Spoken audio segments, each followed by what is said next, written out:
Hello guys, good morning mga Karenex. Karenex talaga.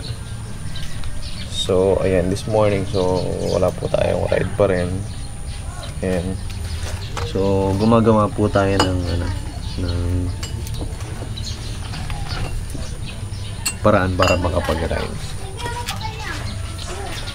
So anong klaseng paraan eh? So ayan, simula pa lang ito para in the near future, after several months, makapag benta tayo ng isda. So meron na tayong pang gasolina, di ba?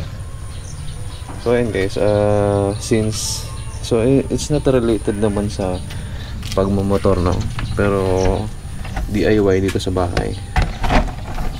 So ayan, makita nyo sa ating harapan, meron ulit ng mega box. So it's a 50 liter mega box. Gagawin ko tong filter box ng ating ginagawa, hindi na pala ginagawa kasi tapos na. So ito 50 liter mega box. So ginawa ko to kasi hindi makapag-filter yung ating 30 liter, masyadong maliit. So, tapos malaki yung ating nabiling pump. So ayan, ito yung ating 50 liter. So ayan, binutasan ko na siya dito. Dalawa. Ayan yung out niya, tapos in niya. So hindi pa rin natin masabi kung maganda yung lalabasan ng tubig dito, pero pag yung isa naman dito hindi naman natin ipipirme. Yung isa, itong isa nakapirme, tapos yung isa gawin natin mga 3/4 siguro na 3/4 inch na PVC pipe. Pero yan, sige, tingnan natin kung ano matatapos natin ngayong araw. Pero sa tingin ko matatapos, so madali lang naman itong gawin eh. So ayan guys, empty pa lang siya. So butas-butas muna, tapos mamaya gawa tayo ng pang filter na ito sa loob. Lagyan natin mga bato, buhangin, lagyan natin pa ng filter foam. Tapos sa ito ng filter foam, pwede pa natin lagyan ng charcoal, no? Para matanggal yung amoy. So sige, tapusin natin to. So ayan guys, butasan natin na tatlong butas na. So sa ngayon 1/2 inch pa lang yung nabubutas natin. So ayan, tatlo na siya. So ito yung input, then output niya. So mamaya tingnan natin kung malakas yung bulos. Kung mahina yung bulos, lalagyan natin ng 3/4 inch. So ito, ipirme na natin yung dalawa. Ito. Tapos lagyan na tayo ng tubo para malagyan na natin yung box dito. Sige.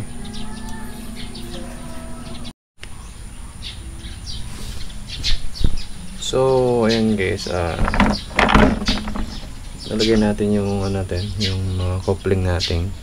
Tapos ayan yung ano tawag dito, parang strainer dito sa ilalim para hindi sumalo yung dumi. I mean magkaroon siya ng air pa dito sa area na to. Tapos maganda yung flow ng tubig, kaya naglagay tayo strainer dito. So gaganyan siya later. Tapos lalagyan natin to ng mga 3/4 gravel. Tapos next layer tawag dito, sand. Tapos lagyan natin ng filter foam. Tapos lagyan natin ng uling, pampaano ng amoy. Ayan, tingnan natin kung ano pang. Tapos ito guys, much better kung meron kayong silicone sealant, lagyan nyo dito para at least wala siyang leak. So yung intake nyo lagi siyang sarado. O kala yung yung output niya na kahit hindi mo lagyan ng sealant yan. Pero dito mas better lagyan nyo para at least walang leak siya dito sa ilalim. Ayan, lagyan natin na.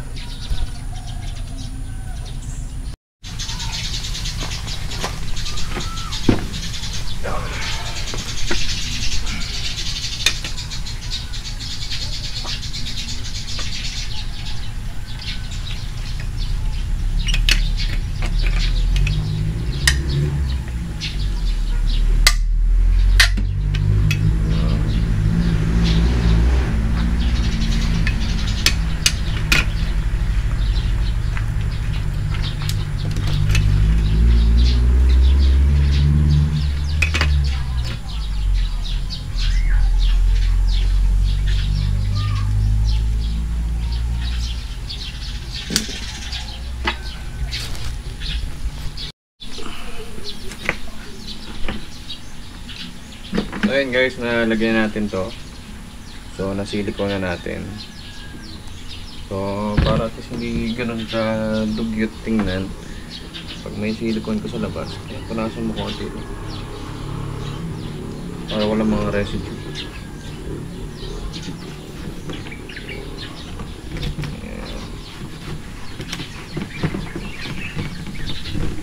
So dito sa ating filter box, meron tayong ano, pagkati ng elbow para yung tubig papunta lang sa ilalim, no? So lalagyan natin ito dito. Gumadalo.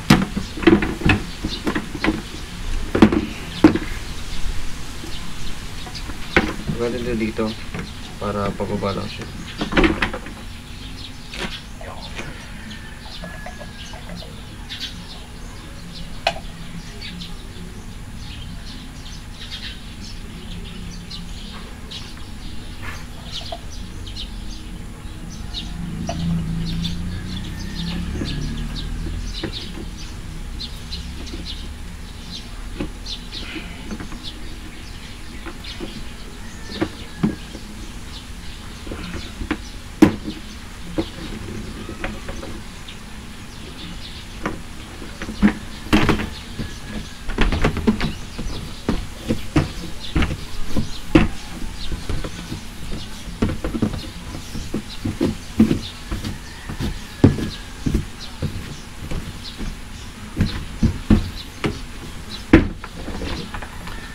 So we're done here.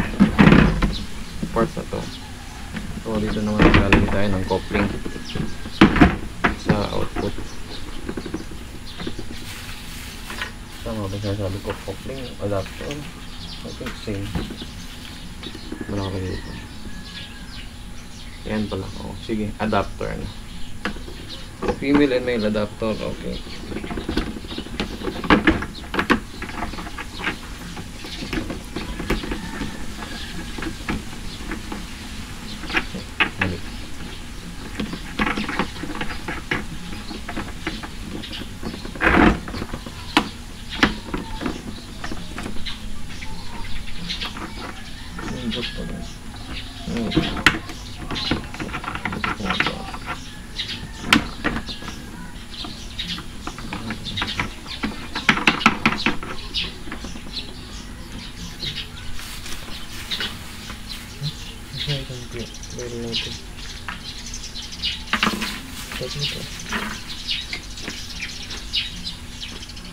Okay.